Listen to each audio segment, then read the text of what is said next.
Hi, welcome to my site. My name is Kieran Finn. I'm going to keep this pretty simple. As the title of the video suggests, this is how to negotiate buying a car. Not just a car, but that's the topic of this particular video. I'm going to do some videos on how to buy a house and various other things in the near future. And 5 specific tips on how to save thousands. Now, before I start, I just want to make this comment that this is just a little bit of a mindset thing. I'll ask the question, what would you do to earn $1,000, $2,000 or $3,000 in an hour? And that's not a trick question. But think about it. How many people out there will ever earn $1,000, $2,000 or $3,000 in an hour? Imagine earning $1,000, $2,000 or $3,000 in 15 minutes. For most people, it's not within their imagination either. What's really crazy is that it is a heck of a lot easier to save money than it is to earn money. When I say save money, I mean negotiate. Most things are negotiable, and particularly car sales, and most people have no idea how to do it, and they will leave so many thousands of dollars on the table. And if you earn $30, $40 an hour and you purchase something $2,000 or $3,000 more than you needed to, work out how many weeks of your life you'd have to work to actually earn that. And this is net. When you earn money, you've got to pay tax on it as well. So anyway, enough of that. The 5 tips basically are this, and I'll summarize them first. You need the right mindset, you need to do some research, you need urgency, cautious interest, and you need to negotiate. The mindset, this is like going out on stage. If you're going out to make a major purchase, $5,000, $10,000, $15,000, $30,000, you know what you want to buy, but you have to have the mindset. There is a game going to be involved.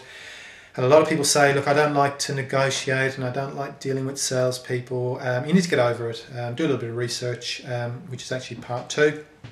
And you'll be fine, because I guarantee the salesperson wants your business. And if you know how to play the game, they will do as you want. So second part of it is you need to research. You need to know, it only takes 10 or 15 minutes on Google to find out, research the make and model of what you're looking at. Look at a couple of comparable models, comparable vehicles that are different models. And just see what impact kilometres makes, high mileage and so forth. And just know your stuff before you walk into that courtyard. The third part is sense of urgency. When you go in there,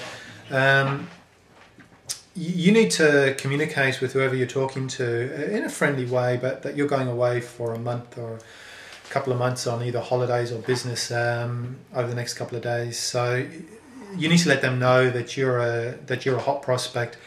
But once you walk off that courtyard, they're probably never going to see you again. So be cautiously interested.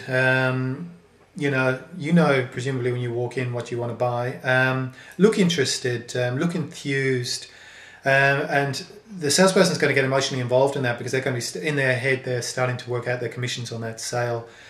But then what you do is you play a little game, and this is all just fun, but it is all a game. Then you need to look a bit disappointed. Turn your interest and enthusiasm into disappointment. There'll be a couple of scratches, there'll maybe be a dent, maybe the kilometres or mileage is a little higher than you were hoping for. And what happens now is that the salesperson starts to play your game, and they're going to start to want to help you get out of that disappointed stage. And the best way to do that is obviously to get a better price.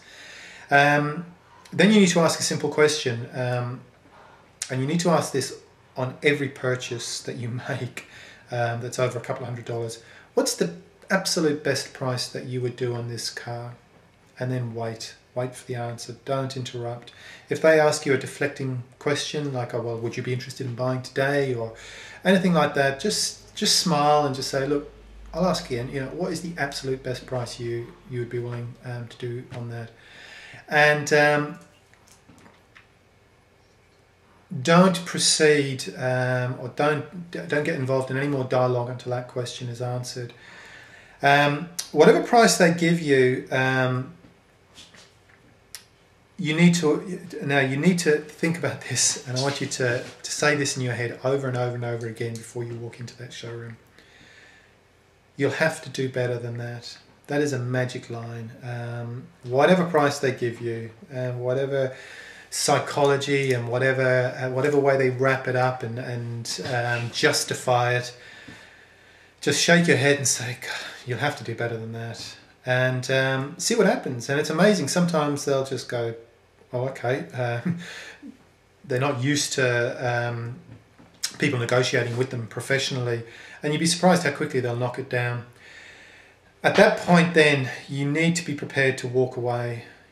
You need to say, well, look, that's very interesting. I'm going to have to think about it. Salespeople hate that. They know that when you walk off their lot, they're never seeing you again. So look like you're interested, but look, I'll have to think about it. Give me a couple of days. They know you're going away. And either wait for them to stop you, or at the last second, just turn back and go, look, what is the absolute best deal you can do for us today? And see what happens. And you'll be amazed. You'll get another $200, $300, $400, $500 knocked off. So mindset, research urgency, cautious interest, and negotiate. Ask the right questions. And I guarantee you will save thousands and thousands of dollars on your purchases. It's not that hard, but you need to be prepared. And I'll ask you the question I asked you at the beginning: what would you do for $1,000 or $2,000 or $3,000? Well, 15 minutes you can save that on purchasing a car. Okay, I wish you well, and don't get eaten by the sharks. See ya.